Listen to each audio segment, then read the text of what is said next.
So I'm Richard Norgaard. I'm a retired professor of energy and resources at the University of California. I'm an economist by training, but not by conviction. And that's an important distinction because economics has become, or economists have become, our priesthood.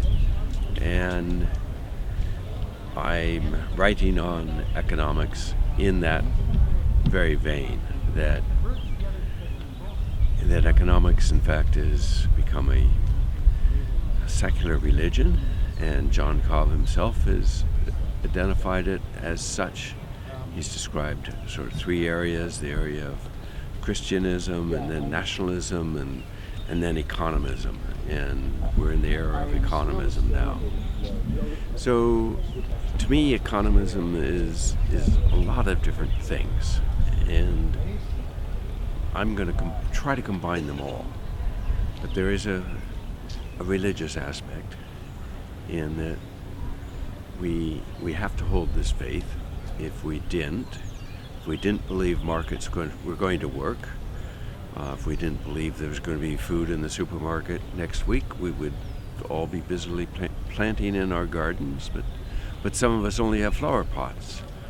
And so we're all in this great big system in which our very lives depend upon it.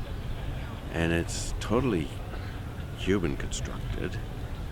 And we believe in it. And if we didn't believe in it, we'd be in big trouble.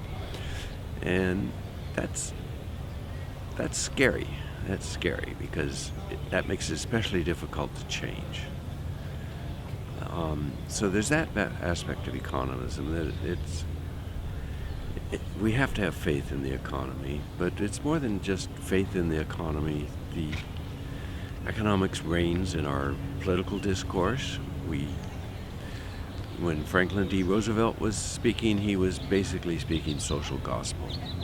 And Obama doesn't come close. He's better than some presidents, but basically we speak in a political, economic language of growing the economy and finding jobs, but not a language of caring for others and obligations to others.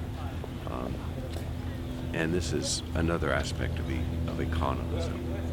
But economism also explains our place in the system.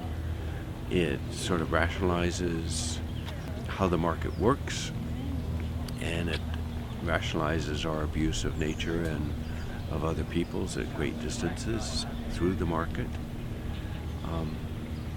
It has its own sort of transcendence through growth and greater consumption. No other religion has been like this, but it's the one we're in. And we'll need something like it again after this one busts and bursts, and hopefully not too many people go with it. But we're now in a world in which nature is changing because of human impact, and we'll need new isms, rapidly changing isms, to keep up with this changing world.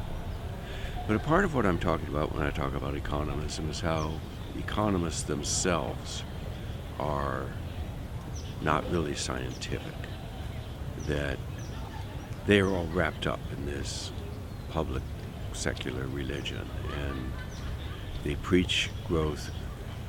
John Cobb's phrase yesterday of theologians can do better without God than economists can do without growth. There's some such combination of words, yes. But that was right on. But it's more serious than that, and I guess one way to explain it is that ecology has many different patterns of thinking. We have population dynamics, we have landscape ecology, we have food webs, we have energetics, there's evolutionary ecology. There's just these many different patterns of thinking to try to understand the complexities of ecological systems. And for this reason, ecologists are not inclined to say this is the truth, this is the right answer, because they know they see nature through different lenses. And the economy is a complex system. Economics has different patterns of thinking, but economists have been asked to give one answer, and they've said okay. And yet, partial equilibrium economics, which is the market economics, doesn't really square with general equilibrium economics.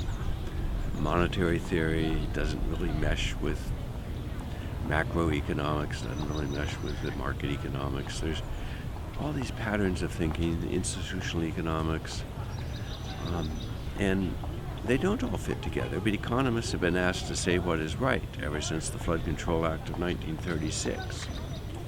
And, should we build this dam or that dam? Should we do this or that? And in climate change, the economists have let themselves be in the same position of saying, this is what we ought to do about climate change, instead of saying, gee, it's a really complex system, we better be careful. We better use all the different insights we have and then use the best judgment we have. But it's not where economists are at. And so this is another aspect of economism. It's the academic economics is all mixed up with public beliefs, and it has to support those beliefs. So economism is just all around us and has totally invaded economic thinking as well. So are you more or less confident about where we're going or where we might go from here because of coming here? I'm not confident about anything. I have hope. That's a good way to put it. And yes, this conference has brought me into interaction with people doing lots of different things, and yet with very common purpose of trying to figure out how to get beyond the mess we're in into the next mess, but at least it'll be from mess to mess rather than, and life has always had its difficulties. So I'm usually in the company of climate scientists or water experts, or this one is more humanities and social sciences and theology, and this is cool. No. Thanks, Richard. Okay.